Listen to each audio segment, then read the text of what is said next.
बिस्मिल्लाहिर्रहमानिर्रहीम। अस्सलाम वालेकुम। आज जो हमारा क्लास 7 जनरल साइंस का टॉपिक है वो है importance of transportation.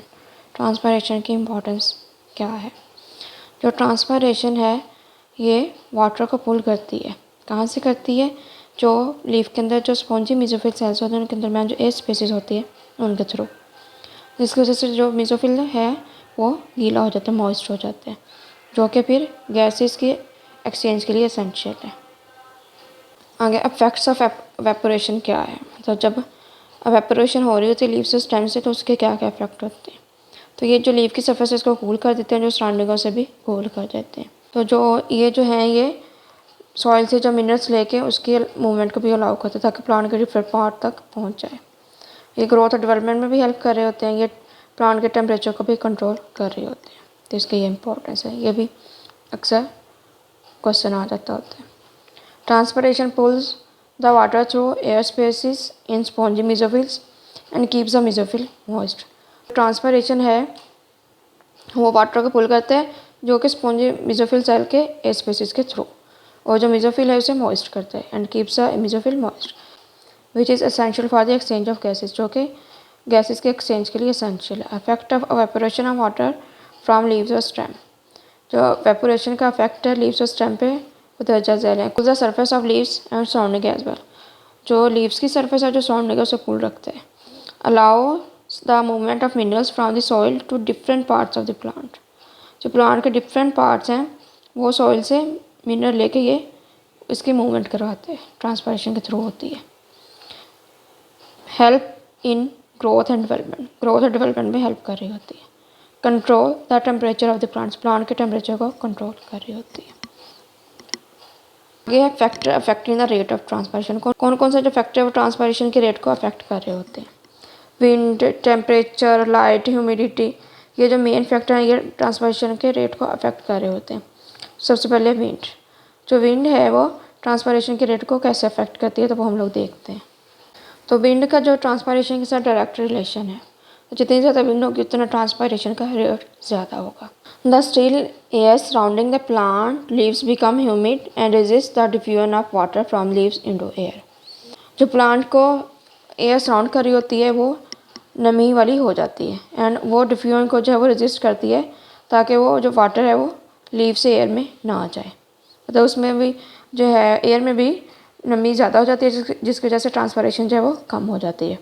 It decrease the rate of transpiration. तो ये ट्रांसपायरेशन के रेट को कम कर देती है। Wind sweeps the humidity away from leaf surrounding.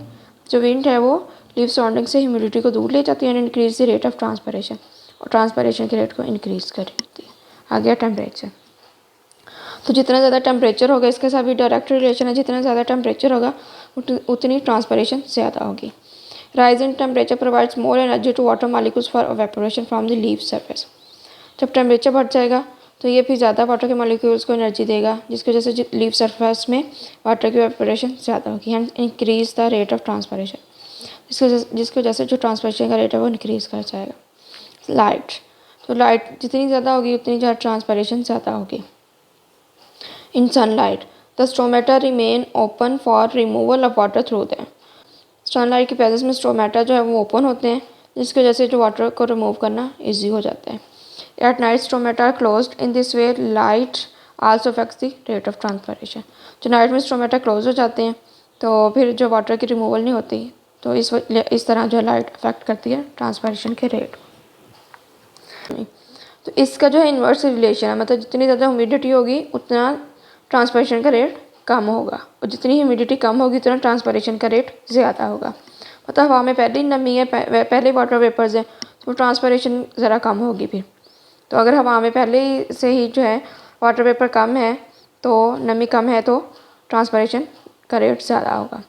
Humid air surrounding the plants contain more amount of water. जो ह्यूमिड एयर होते हैं प्लांट के इर्द गिर्द वो पहले ही जो है वो ज़्यादा अमाउंट ऑफ वाटर रखती है। Thus decrease the rate of diffusion of water molecules from plant leaves into air। जिसकी वजह से जो वाटर की डिफ्यूजन है वाटर के मॉलिक्यूल्स की प्लांट्स लीव से एयर तक वो कम हो जाती है। It slows down to transpiration. तो जिसकी वजह से ट्रांसपायरेशन का जो रेट है वो स्लो हो जाता है। The rate of transpiration is rapid in dry air. Transpiration का रेट ऑफ ड्राई एयर में ज़्यादा हो जाता है। तो gravity does not affect the capillary reaction, जो ग्रेविटी है वो कैपिलरी रिएक्शन को अफेक्ट नहीं करती। क्यों नहीं करती ये हम लोग देखते हैं। जो ग्रेविटी है वो कैपिलरी रिएक्शन पे अफेक्ट करती है, मतलब जो लिक्विड जो राइज होता है उसे अपोज करते हैं वर्टिकल ट्यूब में। तो ग्रेविटी अफेक्ट क्यों नहीं करती कैपिलरी रिएक्शन पे, क्योंकि जो एडहेसिव फोर्सेस हैं वाटर के मॉलिक्यूल्स की और ग्लास ट्यूब के सरफेस के दरमियान जो होती है फोर्सेस, उसे एडहेसिव फोर्सेस बोलते हैं, वो डोमिनेट कर जाती हैं। इसकी वजह से जो लिक्विड है वो राइज अप हो जाते हैं ग्रेविटी को बैलेंस करते हुए। जो हॉरिजॉन्टल ट्यूब है उस पर ग्रेविटी का लिटिल इफेक्ट होता है। तो gravity affects capillary reaction by opposing the liquid rise in vertical tube. जो ग्रेविटी है वो कैपिलरी रिएक्शन को अपोज करती है कि वर्टिकल ट्यूब में लिक्विड राइज ना करे। However if adhesive force is dominant the liquid still rise. अगर एडहेसिव फोर्स डोमिनेट करेगी तो लिक्विड जो है वो स्टिल राइज करेगा until balanced by gravity. Gravity को बैलेंस करते हुए लिक्विड जो है वो राइज करेगा। In horizontal tubes gravity has little effect. Horizontal tube में जो ग्रेविटी का है वो कम इफेक्ट होता है। आगे थोड़ी सी इन्फॉर्मेशन बताई हुई है। जो स्टोमेटा के गार्ड सेल्स हैं ये वाटर को एब्जॉर्ब करते हैं जो कि फूल जाते हैं, जिसकी वजह से जो स्टोमेटा है वो ओपन रहते हैं। अगर जो गार्ड सेल्स हैं ये वाटर को लूज़ करते हैं तो स्टोमेटा क्लोज हो जाते हैं। तो स्टोमेटा जो है वो दिन टाइम तो ओपन रहते हैं और आर टाइम क्लोज हो जाते हैं। ये देखें ये गार्ड सेल है, मतलब ये बीन लाइक शेप है। अब इन लोगों ने जो है वाटर अब्जॉर्ब किया हुआ जिसकी वजह से ये स्वेल अप हो गया। ये डे टाइम है, ये नाइट टाइम है। तो इन लोगों ने अब गार्ड सेल्स ने अब रात को जो है वो गार्ड सेल ने जो है वाटर लूज़ कर दिया जिसकी वजह से स्टोमेटा क्लोज हो गए। ये इसकी सेल वॉल है, ये क्लोरोप्लास्ट है इसका, ये स्ट्रोमा है, ये जो ओपनिंग होती है इसे स्ट्रोमा बोलते हैं। ये इनर सेल वॉल है, ये अंदर इसके वैक्यूल है, ये न्यूक्लियस है, ये स्ट्रोमा ओपन है और ये स्ट्रोमा क्लोज है। ये डे टाइम है, ये नाइट टाइम है। तो यहाँ तक था हमारा लेक्चर। अगर कोई क्वेश्चन है तो कमेंट सेक्शन में पूछ सकते हैं। अल्लाह ताला आपका हामी व नासिर हो। अल्लाह ताला आपको दुनिया जहाँ की हर खुशी दे, दुनिया जहाँ की हर तरक्की दे। मिलते हैं नई लेक्चर के साथ, नई वीडियो के साथ, नए टॉपिक के साथ। तब तक के लिए अल्लाह हाफिज़।